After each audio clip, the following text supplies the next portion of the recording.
about the refraction of light. When light wave moves from one medium to another one medium, if both of them are transparent medium, then the point at which it is going to enter the second medium, there it suffers a change of its path. It was following this path, say AO, and when it is going to enter the second medium, instead of it is following another straight line, which is OB. And this happens due to the change of velocity of light into medium.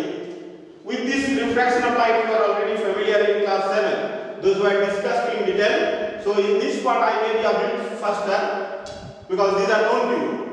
I have drawn two figures, one here when it is moving from one rarer medium to one denser medium. Rarer and denser means here optically rarer and optically denser. If in a medium, the velocity of light is comparatively less than the velocity of light in the other, then we call that medium to be a rarer medium. And the next one is said to be a denser medium. And here light is moving from a denser medium to rarer medium.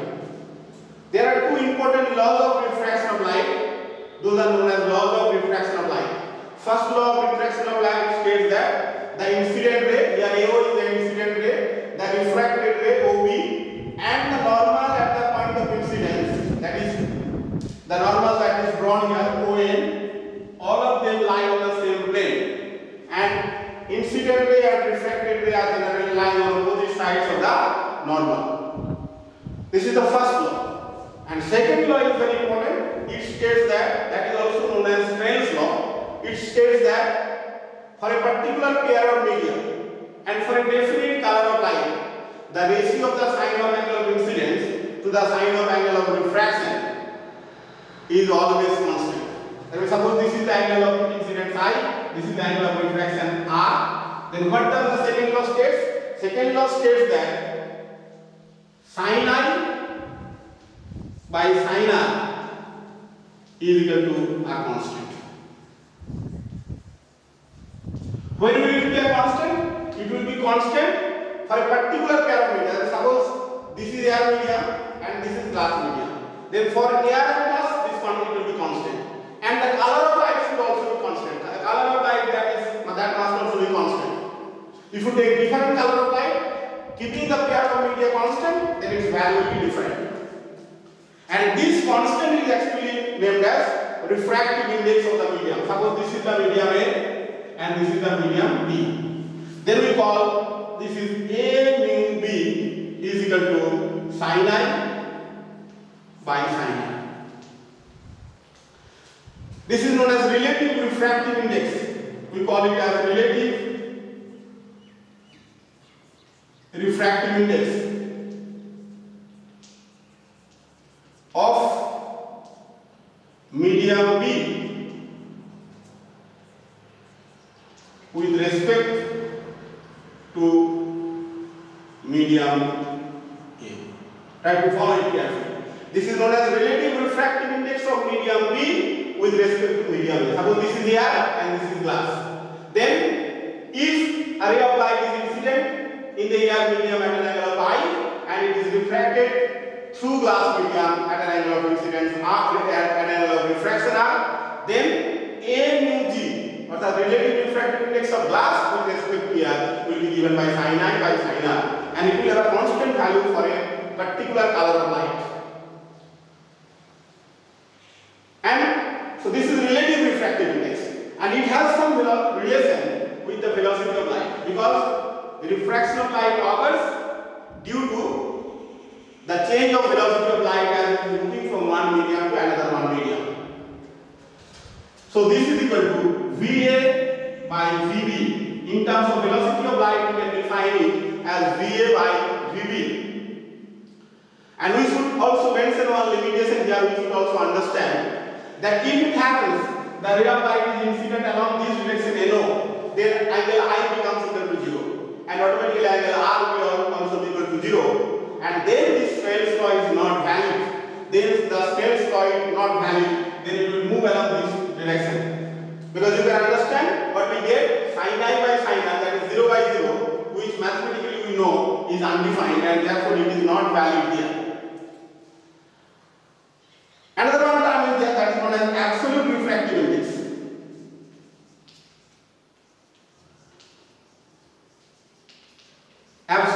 refractive index.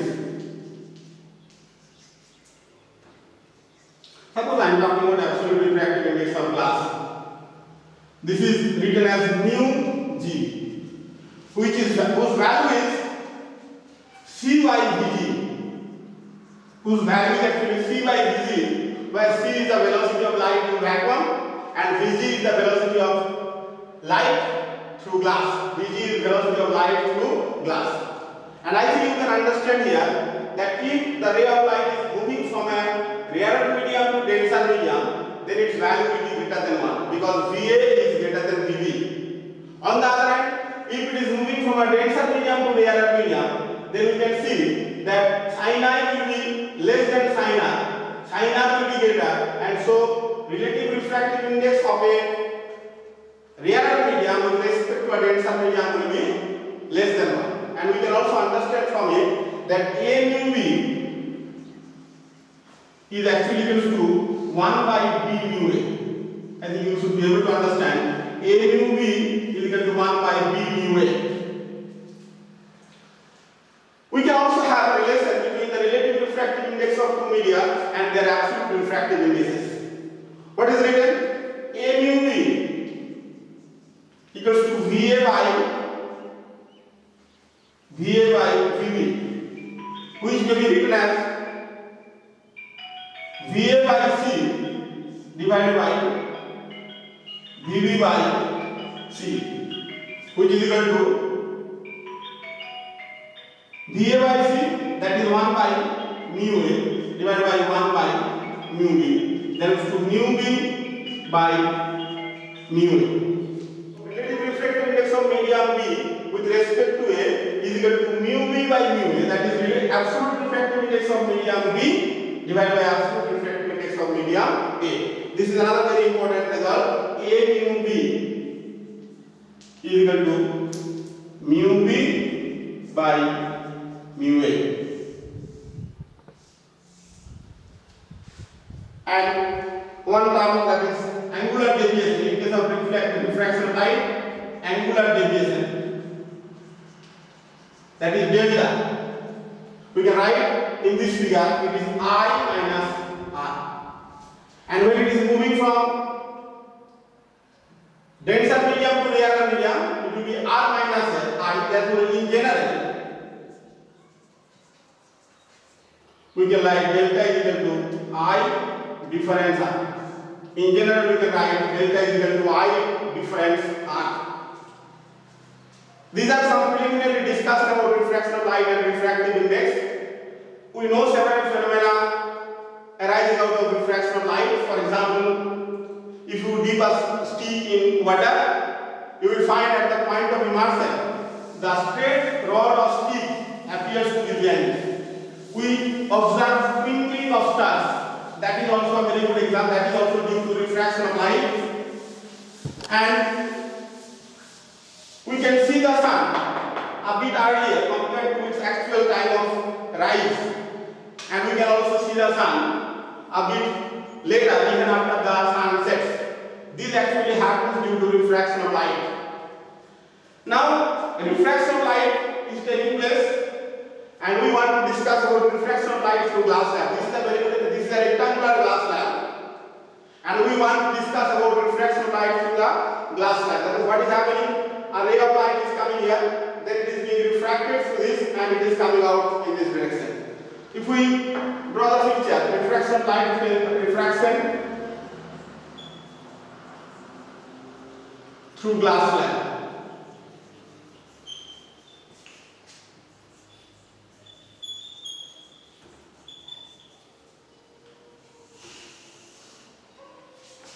Just we are drawing the outer circumference of the glass slab, say A, B, C, D. A ray of light is incident here. It falls on the surface of separation of the first refracting surface. Then it gets refracted in this direction. Again it falls here. It gets refracted in this direction. So this is the incident ray.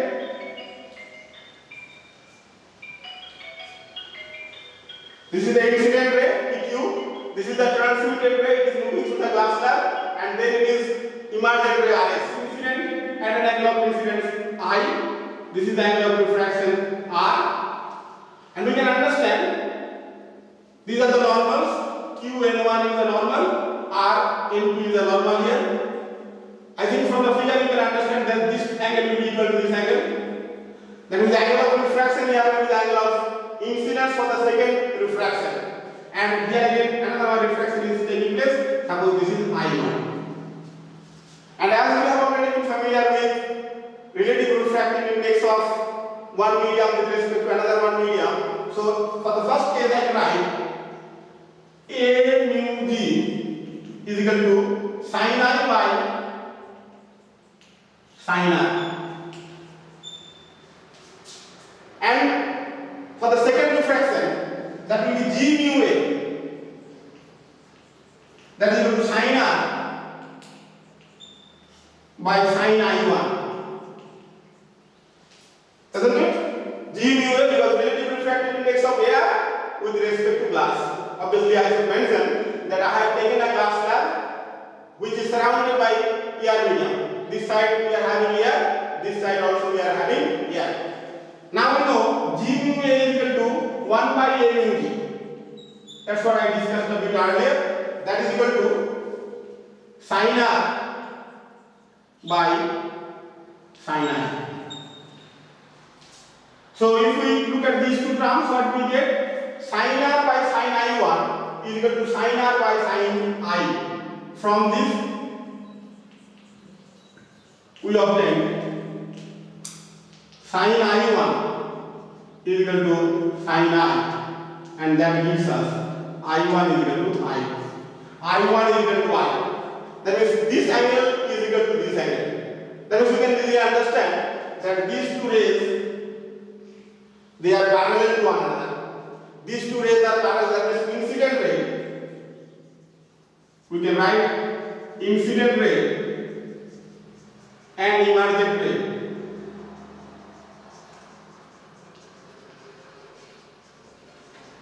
Are parallel to one another.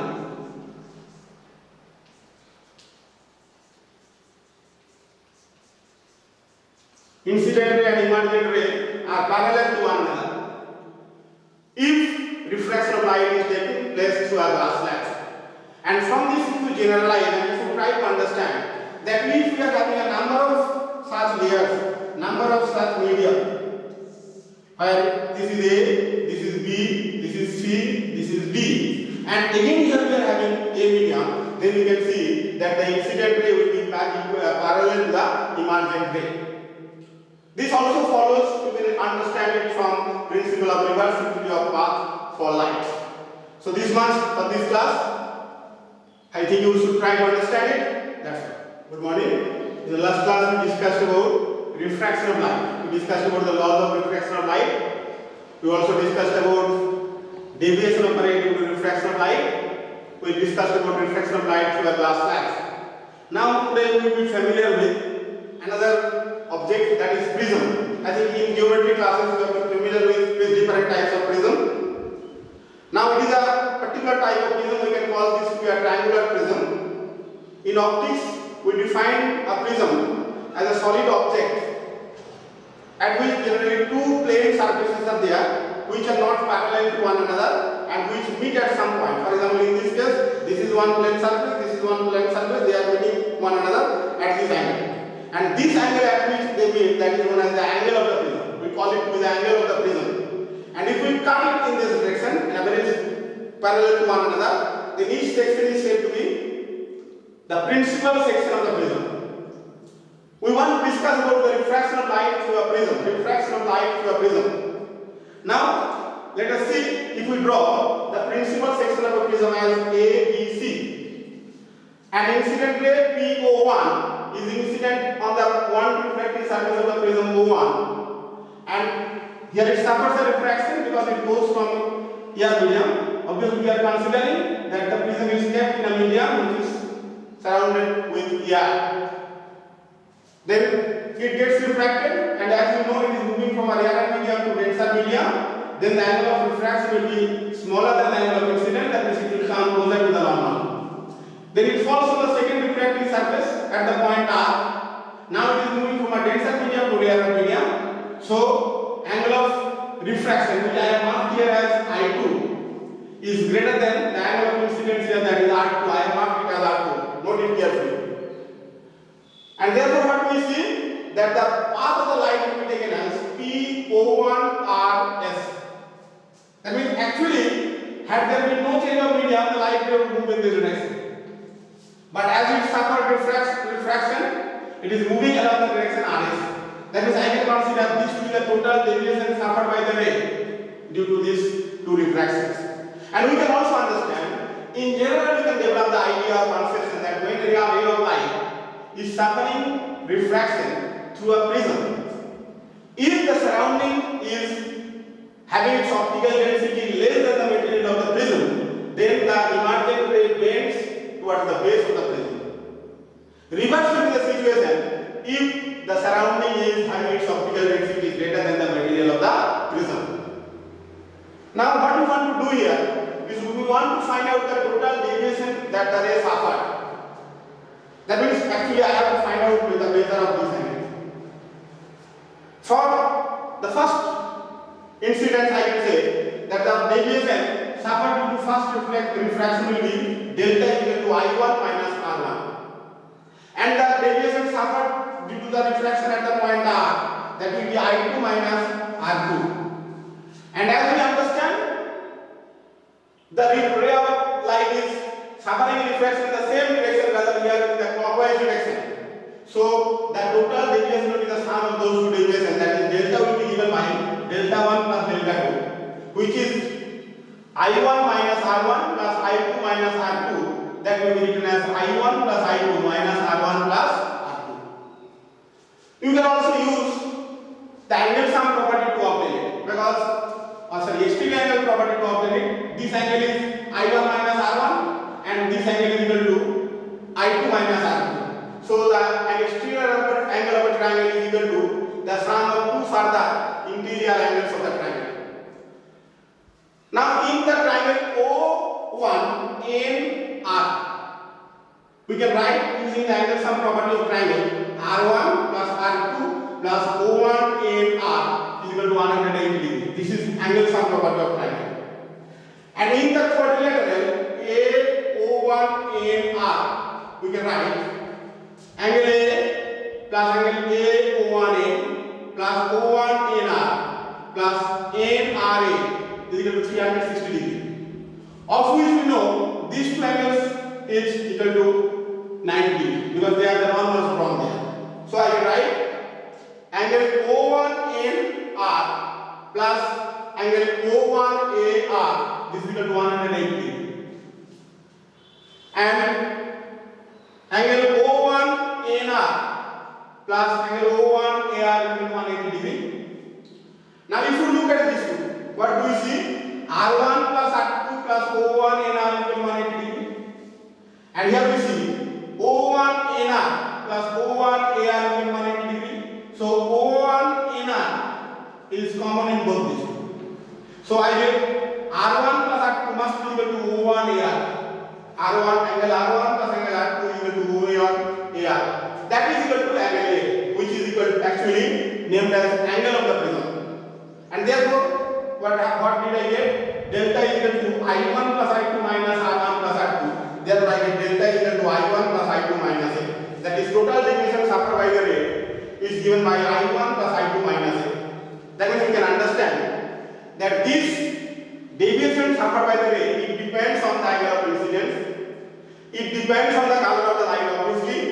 It also depends on the angle of the prism, and it also depends on the material of the prism.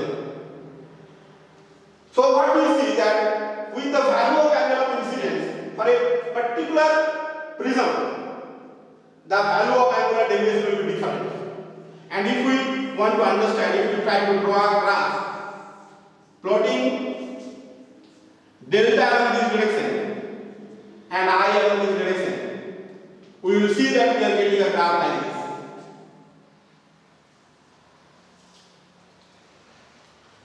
This is, say, I1 delta, and this is I2 delta. That means from principle of reversibility of path for light, you can understand that these two can change their position, I1 and I2. And that is why, if for an angle of incidence I1, the angle of incidence refraction will be, emergence will be I2, and then deviation will be delta. If the ray of light is incident at an angle of incidence I2, then the angle of emergence will be I1, and then the deviation will be delta. And this is, for this angle we see that the deviation suffered is minimum. This is deviation suffered is minimum. And this angle is therefore known as IM for a particular prism and for a particular color of light. In case of a prism, we will be able to find out an angle of incidence for which the deviation suffered by the ray will be minimum. That is known as angle of incidence for minimum deviation, and that deviation will be named as angle of minimum deviation. As we will be familiar with calculus, using calculus we can see that we can find out the next condition for it, and that will be I1 is equal to I2. In that condition we shall see I1 is equal to I2. And I think from the graph also you should be able to understand it, that this is such an angle of incidence for which delta will have only one value. That means I2 will certainly have the same value, because you are not getting different angle of emergence for that angle of incidence. So that is about refraction of light through the prism. Try to understand it very easily, because so far our examination is concerned, for mathematical examination this one is also very important. So that's all for today. All have a very good day.